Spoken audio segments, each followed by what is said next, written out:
Welcome to DataViz Daily. I'm Kevin McGinley, and we're back in Exploratory today. This is a tool that I've showcased in the past.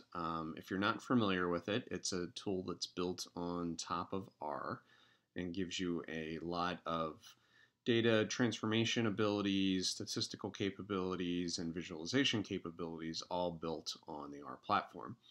And I showcased it before to actually show some of its sort of data wrangling capabilities. And I want to do that again because of a way I found to do a step that I've shown in the past in other tools in a very quick, easy, short amount of time. Very simple, very simplistic, built right into the tool, functions fantastic, and I really want to showcase this.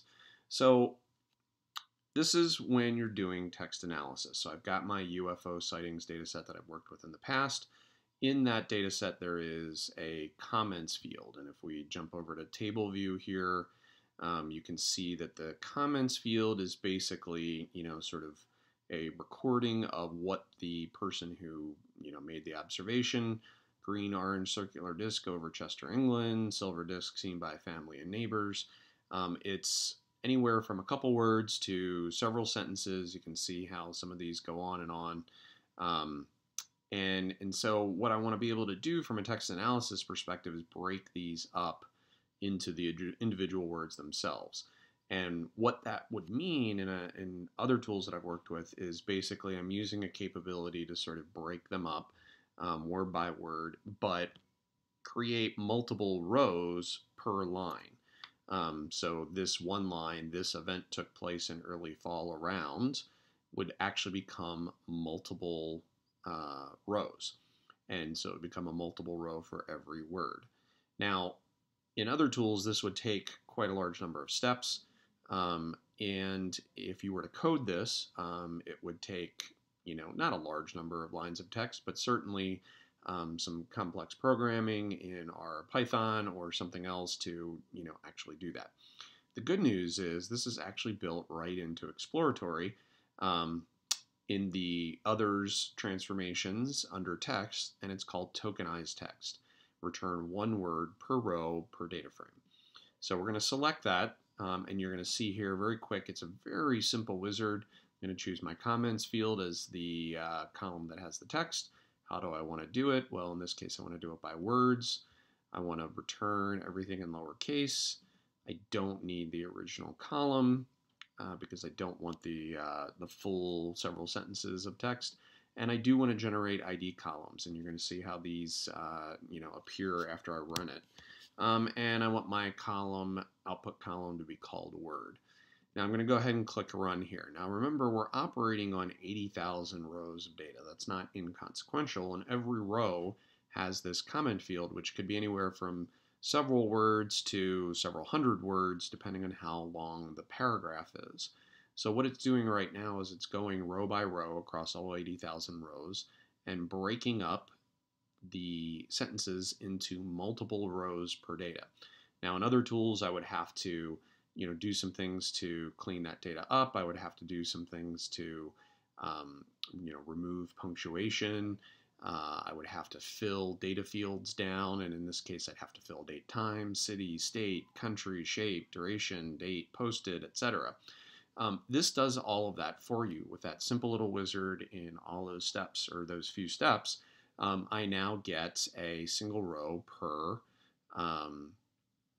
word, and I get here's the sentence that word occurred in. So in this case, the first row, the original row, had 3 sentences, and you can see this document ID here, which represents, hey, all of these rows here represent the original single row that was the first row in the table.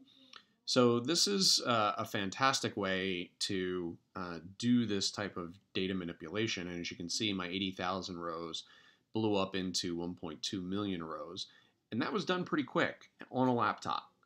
So didn't require a huge amount of server processing, and so that was pretty powerful, pretty fast. The next thing that's pretty cool though is not only can I do that, but I can come in here and say, okay, I want to use some more text functionality here on this word column, and I want to do something called drop stop words. So if you recall in a prior episode, I actually I created my own stop words filter within data visualization. And what that meant is I had to compile my own list of sort of stop words, going around the internet, finding certain sort of commonly used stop words list, and building my own expression to filter all that stuff out. Where I can just click this, drop stop words, and this will create, hey, where a word is not a stop word, hit that, and now I've got a new transformation in place that takes my 1.2 million rows down to 825,000. So all the stop words, or at least the sort of built-in ones, have been eliminated.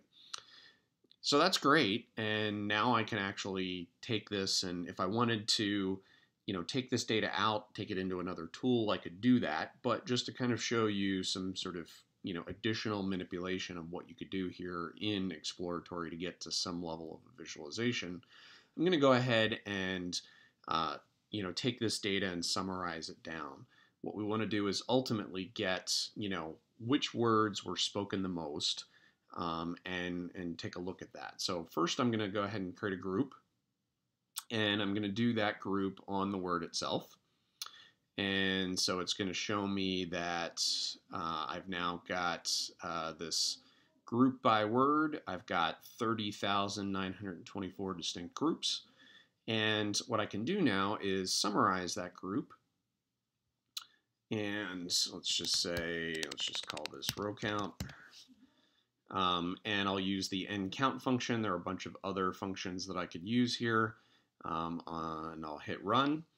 And that new transformation now gets me a sort of list of all the words and how many times those words occurred. Now, if I wanted to, I could even throw in an arrange here, and I could throw descending order here on row count, so you could get a sense for the ones coming near to the top that happen the most. And then I could even go as far as to apply a top-end filter on row count if I want to get the, let's say, 20 words that were used the most. And I could then take that into a visualization and say, hey, let's get the words in the word axis. Let's get this down to a row count so we can see the sum of that, and let's sort it based on the y-axis so that we get a descending. I could change it to ascending if we wanted to, sort to see which words happen the most. Now, this 44 here is actually not a real word. There's actually some elements in the data that we don't want. The data is somewhat dirty. And in a future episode, I'll maybe show how I can use Exploratory to do some data cleansing as well.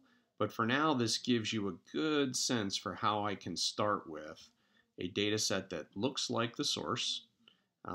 If we take it back to its original, hey, I've got one row per citing, and in that one row, I've got a comments field which have a lot of words in it based on the description of the event that happened. I can tokenize that down to a single word per row, so it explodes the data out from 80,000 to 1.2 million rows. I can put a quick filter on it that sorts or gets rid of the stop words that I'm probably not going to care about, things like and, is, the, a, and, etc. I can apply a grouping so that I can sort of get to a distinct group of values. I can summarize that so that I can see all the different row counts by each word. I can apply a sort to actually sort of lay that out, so the ones that are at the top. And then I've got sort of top end, bottom end functionality so that I can filter that down to just 20 values. So that's an example of some data wrangling within Exploratory. This has been DataViz Daily. I'm Kevin McGinley. Thanks for watching.